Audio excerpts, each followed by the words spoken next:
இங்கே வந்திருக்கோம் media peoples எல்லாரும் என்னோட வணக்கம். அதை தாண்டி என்னை திரைத்துறைக்கு சுண்டியில் ஜாம்பவான்கள் மேடையில் வந்திருக்கார்கள். அவங்க எல்லாத்துக்கும் வணக்கம் தெரிவிச்சுக்கிறேன். இவங்களெல்லாம் பார்த்து தான் நான் சினிமாவுக்கு வந்தேன். அதுதான் உண்மை. வந்து ஒரு சில விஷயங்கள் கற்றுக்கிட்டேன். ஸோ கற்றுக்கிட்ட விஷயத்தை வச்சுட்டு நிறைய விஷயங்கள் யோசிச்சு என்னன்னாக்கா, நம்ம சினிமாவில் ட்ராவல் பண்ணாக்கா அப்பப்போ வந்துட்டு கலர் மாறணும். நான் வந்தப்போ சினிமா இருந்தது, அதுக்கப்புறம் வேறு சினிமாவை மாறிச்சு. நான் படம் பண்ண ஆரம்பிக்கும்போது சினிமா டோட்டலாக வேறு சேஞ்ச் ஆகிடுச்சு. ஸோ நான் இந்த காலகட்டத்தில் வந்து மாற வேண்டிய சூழ்நிலை ஆச்சு. நான் ஆக்சுவலி சினிமாவுக்கு வந்துட்டு நான் இப்போ படம் பண்ண ஆரம்பிக்கும் போது எழுதின கதையெல்லாம் இடைக்கப்பட்ட ஒரு 600 ரூபா கிடச்சிது. ஏன்னா அதெல்லாம் இப்போ எடுத்துனா அது கண்டிப்பாக அது செல்லாது, எக்ஸ்பயர்டு. ஸோ இன்றைக்கி சினிமா படத்துக்காக நான் படம் எடுத்தேன். ஆக்சுவலி படம் வந்துட்டு நான் ஒரு தயாரிப்பாளர் கிடைக்கிறது வந்துட்டு சாதாரண விஷயம் கிடையாது. ஏன்னா இன்றைக்கி என்ன மாதிரி வந்துட்டு ஒரு உதவி இயக்குனர்லாம் வந்துட்டு சென்னையில் நிறைய பேர் இருக்கிறாங்க. ஸோ எல்லாருக்கும் சினிமா தயாரிப்புகள் கிடைக்கும்னாக்கா கண்டிப்பாக கிடைக்க மாட்டாங்க. ஸோ அதே மாரி வந்துட்டு கிடைக்கும்போது நம்ம அதை யூஸ் பண்ண அப்படின்னாக்கா நம்ம அன்றைக்கி ட்ரெண்டில் இருக்குன்னு சொல்லிட்டு ஒரு விஷயம் இருக்குது. ஏன் அப்படின்னா தயாரிப்பாளர் என்ன நம்பி வராங்க, அவங்கள நான் காப்பாற்றணும் ஒரு விஷயம். ஸோ அவங்க போடுற காசு முதல் கையில் கிடைக்கணும். லாபம் அப்பாற்பட்ட விஷயம். போட்ட காசு முதல்ல அவங்க எடுக்கணும். அந்த ஒரு விஷயத்துக்காக வந்துட்டு நான் ரொம்ப யோசிக்கணும்னு சொல்ல வச்சுது. அந்த யோசிச்ச விஷயம் தான் அந்த கண்ணாப்பின்னா. ஸோ கண்ணாப்பின்னா வந்துட்டு நீங்கள் நினைக்கிற மாதிரி ஏதோ ரொம்ப ரூம் போட்டுலாம் யோசிக்கல. இன்றைக்கி யதார்த்தமான ஒரு விஷயம் தான். ஏன்னா அன்றைக்கி நம்ம வீட்டிலே நிறைய விஷயங்கள் உங்களுக்குள்ளே ஒருத்தங்க இருப்பாங்க. எனக்கு அந்த கேரக்டர்ஸ் பார்த்தீங்கன்னாக்கா நீங்கள் படம் பார்க்கும்போது உண்மையிலே உங்களுக்கு தெரியும். உங்களுக்கு ரொம்ப யதார்த்தமான ஒரு கதையை தான் நான் உருவாக்குனேங்கல்ல. ரொம்ப இட்ஸ் ரியலிஸ்டிக் ஒரு காமெடி ட்ராமா எடுக்கும்போது ப்ரொடியூசர் சொல்லிட்டேன் இது காமெடி படம் அப்படின்ட்டு. நான் கதையெல்லாம் கேட்டாங்க. நான் சொல்லிட்டேன் எனக்கு கதை தெரிஞ்சால் சொல்ல மாட்டேனான்னு சொல்லிட்டேன். நான் வச்சுக்கிட்டுலாம் வஞ்சம் பண்ண மாட்டேன், கதை எனக்கு தெரியாது அப்படின்னு சொல்லிட்டேன். கஷ்டம் அந்த அந்த வாரத்தை கேட்டு எனக்கு ப்ரொடியூஸ் பண்ணாங்க.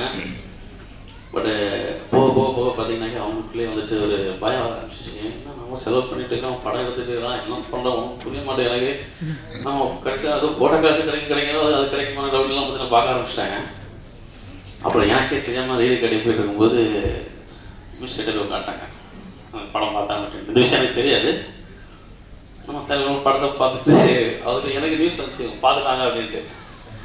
ஐயோ படத்தை பார்த்தாங்களா எனக்கு பயம் வந்துச்சு.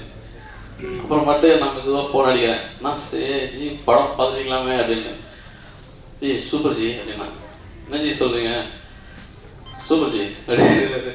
எனக்கு அப்புறம் ஒரு பயம், கிண்டல் பண்ணுறாங்களா இல்லை உண்மையிலே சொல்கிறாங்களான்னு பயமாக இருந்தது எனக்கு.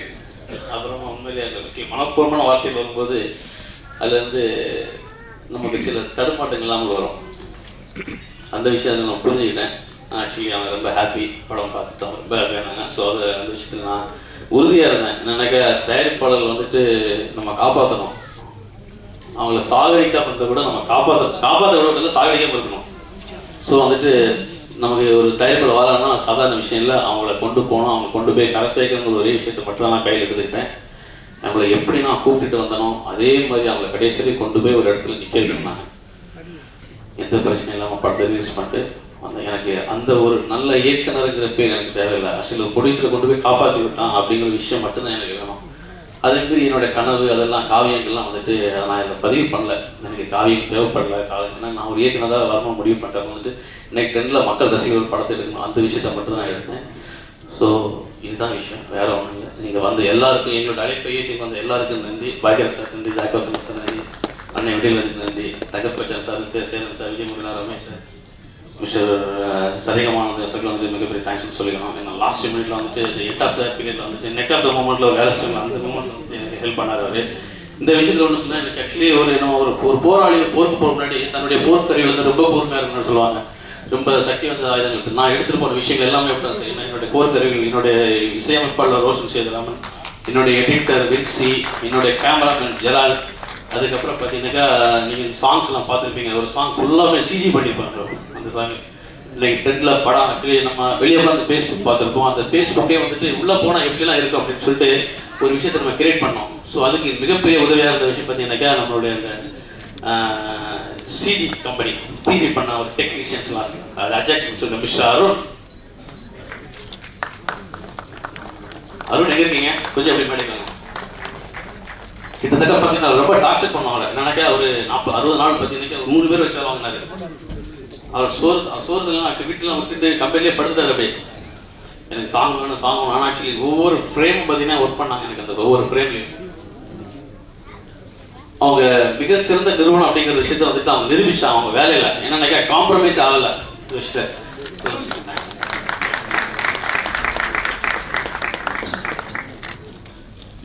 தொழில்நுட்பத்தில் வந்துட்டு எங்கேயுமே காம்ப்ரமைஸ் ஆகணும்னு சொல்லிட்டு அந்த விஷயங்கள் அவங்க ரொம்ப குறிக்கோளாக இருந்தாங்க. ஸோ இதே மாதிரி எல்லாருமே என்னோட ஃபைட் மாஸ்டரும் சரி, என் கூட எல்லாருமே சரி, என்னோட போருக்கு அனைத்துமே மிகவும் கூர்மையான ஒரு விஷயம். அது ரொம்ப சக்திவான ஆளுங்களை வச்சு நான் படம் பண்ணேன். ஆனால் நாங்கள் பண்ணது சின்ன விஷயம் பார்த்தீங்கன்னா நான் பண்ணியிருக்கிற விஷயம் ரொம்ப பெரிய விஷயம். அது ஒருத்தர் 2 விடாத கட்டி போட்டு தன் கைக்குள்ள வைக்கிறதுக்கு யாரால முடியும் அப்படின்னாக்கா நல்ல சிறந்த ஒரு கதை வேணும். முதல்ல அதை கையாளர் நிறைய ஒரு இயக்க தெரிஞ்ச ஒருத்தனுடைய இயக்குனர் வேணும்.